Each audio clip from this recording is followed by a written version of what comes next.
చంద్రబాబు నాయుడు గారు కలెక్టర్లకి ఎస్పీలకి సమావేశం ఏర్పాటు చేశారు. చేసి సుదీర్ఘంగా ఉదయం నుంచి రాత్రి పొద్దుపోయేంత వరకు కూడా ఆయన సమీక్ష నిర్వహించినట్టుగా పత్రికల్లో ఈరోజు వార్తలు చూశాం. అయితే విషయం ఏమిటి అంటే, ప్రభుత్వం ఏర్పడిన తర్వాత మొట్టమొదటిసారిగా కలెక్టర్ల కాన్ఫరెన్స్ నిర్వహించాడు.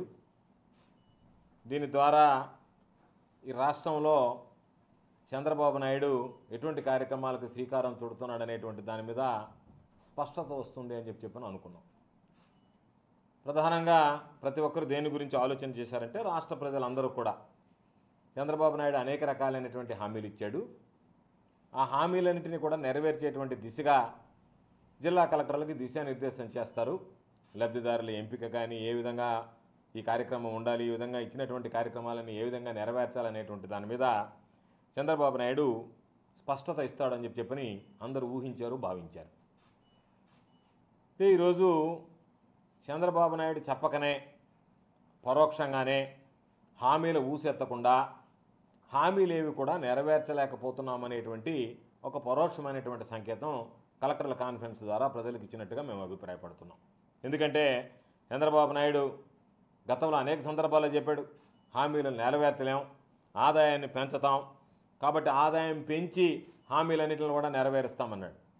హామీలు నెరవేర్చడానికి నువ్వు ఆదాయం పెంచుతానన్నటువంటి మార్గాన్వేషణ కోసమైనా కలెక్టర్ల కాన్ఫరెన్స్లో ఏదన్నా దిశానిర్దేశం చేసావంటే ఆ దిశగా కూడా అడుగులు వేసినట్టుగా కనిపించలేదు. కాబట్టి చంద్రబాబు నాయుడు గారు ఏదైతే చెప్పాడో, ఏదైతే హామీలు ఇచ్చాడో అవి దరిదాపుల్లో అమలు కాలేకపోతున్నాయనేటువంటి భావన కలిగించేటువంటి విధంగా కలెక్టర్స్ కాన్ఫరెన్స్ జరగడం అనేటువంటిది దురదృష్టకరమైనటువంటి విషయం. దాంతోపాటు కలెక్టర్లందరికీ విజన్ డాక్యుమెంట్లు తయారు చేయండి అని చెప్పాడు. సంపద మీద దృష్టి పెట్టండి అని చెప్పాడు. జిల్లా కలెక్టర్ స్థాయిలో జిల్లా కలెక్టర్ ఏమి సంపదన మీద దృష్టి పెడతాడు, ఏమి విజన్ డాక్యుమెంట్ తయారు చేస్తాడు, విజన్ డాక్యుమెంట్ తయారు చేయాలంటే జిల్లాకు సంబంధించినటువంటి అభివృద్ధి ప్రణాళికలు తయారు చేయాలంటే మీరు ఎంత కేటాయిస్తారనేటువంటిది చెప్పకుండా జిల్లా కలెక్టర్కి 5 కోట్లు ఇస్తానని చెప్పినట్టుగా ఈరోజు పత్రికల్లో వార్తలు వచ్చాయి. 5 కోట్ల రూపాయలకి ఏమి విజన్ డాక్యుమెంట్ తయారు చేయాలి ఆయన? అక్కడికి వచ్చేటప్పటికి కనీసం మరమ్మతులకు 5 కోట్ల రూపాయలు చాలు. ఈరోజు విజన్ తర్వాత సంగతి. అటువంటి పరిస్థితుల్లో కలెక్టర్ కాన్ఫరెన్స్ అనేటువంటిది మొక్కుబడిగా రాజకీయ పబ్బం గడుపుకోవడానికి ఇది ఉపయోగపడినట్టుగా మేము భావిస్తున్నాం. ఎందుకంటే ఆయన చెప్పాడు, సెప్టెంబర్ 20వ తేదీకి 100 రోజుల పాలన పూర్తవుతుంది. ఆ 100 రోజుల పాలనలో స్పష్టమైనటువంటి మార్పు, చంద్రబాబు మార్కు పరిపాలన కనపడాలి అని చెప్పి 100 రోజుల్లో బళ్ళే ఈ లోపలనే కనపడింది. నిద్రలేస్తే నీ రెడ్ బుక్ ఏదైతే నీ కొడుకు రాసుకున్నాడో అది బ్లడ్ బుక్గా మారిపోయింది.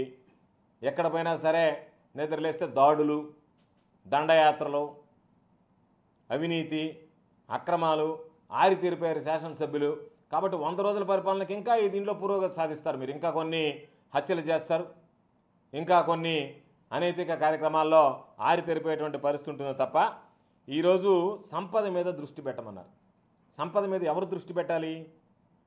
ఎమ్మెల్యేలు సంపద మీద దృష్టి పెట్టాలనా, కలెక్టర్లు సంపద మీద దృష్టి పెట్టాలనా, లేదా ఎమ్మెల్యేలని సంపద మీద దృష్టి పెడితే మీరు వాళ్ళకి సపోర్ట్గా ఉండండి అని చెప్పడమా? తెలియనటువంటి పరిస్థితి.